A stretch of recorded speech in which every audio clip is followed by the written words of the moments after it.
दोस्तों, लगभग एक दशक से वैज्ञानिक मानने लगे हैं कि हमारे ब्रह्मांड जैसा कोई ब्रह्मांड मौजूद है जिसे मल्टीवर्स कहा जाता है।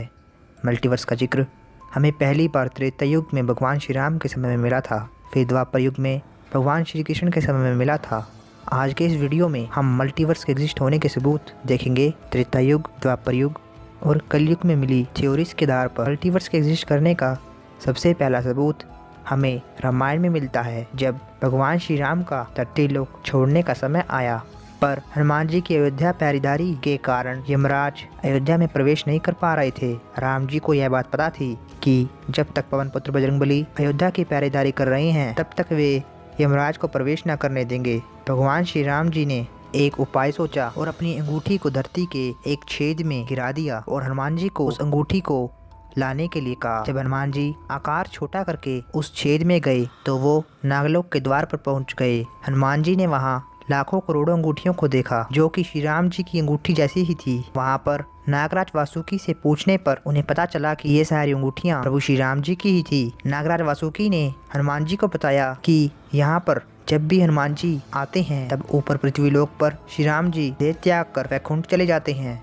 यह इस बात को दर्शाता है कि यहाँ पर हमारे ब्रह्मांड की तरह कई समानांतर ब्रह्मांड यानी मल्टीवर्स एग्जिस्ट करते हैं, जहाँ पर हमारे ब्रह्मांड जैसी घटनाएं होती हैं। तो दोस्तों, ये थी मल्टीवर्स की थ्योरी के एग्जिस्ट होने के सबूत त्रेता युग यानी रामायण काल से। ऐसे ही हमें द्वापर युग में मल्टीवर्स थ्योरी के सिद्ध होने का पता चलता है, जब परमपिता ब्रह्मा जी ने भगवान श्री कृष्ण जी की परीक्षा ली थी। दोस्तों, ये बात तब की है जब भगवान श्री कृष्ण जी की परीक्षा लेने परमपिता ब्रह्मा जी धरती पर आए थे। उन्होंने देखा कि भगवान श्री कृष्ण जी ग्वालों के साथ बैठकर खाना खा रहे थे। उन्होंने भगवान श्री कृष्ण जी की परीक्षा लेने के लिए एक उपाय सोचा। उन्होंने सारे गाय बछड़े ग्वालों को चुरा लिया और उन्हें ब्रह्मलोक में ले जाकर छिपा दिया। भगवान श्री कृष्ण जी समझ गए कि ये ब्रह्मदेव ने किया है। ब्रह्मदेव ने जब धरती पर देखा तो उन्हें गाय और ग्वाल श्री कृष्ण जी के साथ दिखाई दिए। बिल्कुल वैसे ही ग्वाले और गायें ब्रह्मलोक में भी थे। ब्रह्मा जी कुछ समझ ना पाए। भगवान श्री कृष्ण जी ने वहाँ पर लाखों करोड़ों ब्रह्मा को बुला लिया था। ब्रह्मदेव को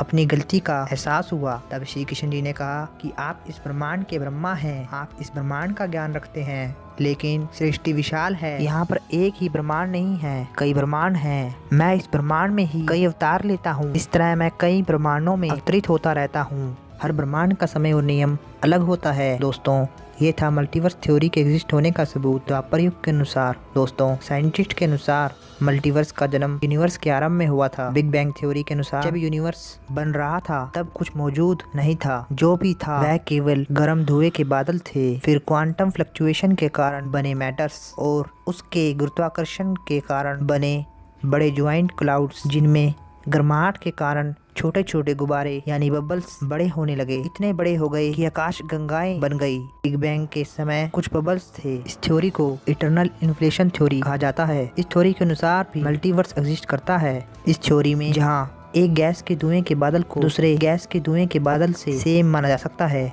यानी पैरेलल यूनिवर्स एग्जिस्ट कर सकते हैं। दोस्तों, साइंस यह मानती है कि मल्टीवर्स एग्जिस्ट करता है। पैरेलल यूनिवर्स में एक घटना का होना दूसरी घटना को चेंज कर सकता है और नहीं भी। जैसे अगर कोई आदमी समय यात्रा करके अपने पिता को मार देता है तो उसका जन्म होगा ही नहीं, यह एक पैराडॉक्स होगा। लेकिन ऐसा भी हो सकता है कि इस स्थिति में अलग ब्रह्मांड से समय का निर्माण हो जाए जहाँ इसका असर नहीं पड़ेगा, क्योंकि उसने अपने पिता को अलग ब्रह्मांड में मारा होगा। पैरेलल यूनिवर्स एग्जिस्ट करता है, पर एक पैरेलल यूनिवर्स एग्जिस्ट नहीं करता, बल्कि उसके साथ कई सारे पैरेलल यूनिवर्स एग्जिस्ट करते हैं जिसमें हम अलग अलग जिंदगी जी रहे हैं। दोस्तों, आप सबको ये पता ही होगा कि भगवान विष्णु कल्कि अवतार के रूप में जन्म लेंगे और कली पुरुष से युद्ध करेंगे, जिसके लिए उन्हें कई सारे अस्त्र शस्त्र योद्धाओं जैसे हनुमान जी, परशुराम जी, अश्वत्थामा की जरूरत पड़ेगी। तो ये भी तो हो सकता है कि वे इन सब योद्धाओं को मल्टीवर्स से बुलाएं। ऐसा भी हो सकता है कि मल्टीवर्स के द्वार से यानी पास्ट की किसी टाइमलाइन को उस समय में ओपन करके ये सब योद्धाओं को वहाँ बुलाया जाए। इसी तरह भविष्य में रामायण काल, महाभारत काल के हथियार व महल जैसे द्वारिका व रावण की लंका मल्टीवर्स से दोबारा वापस लाए जा सकते हैं।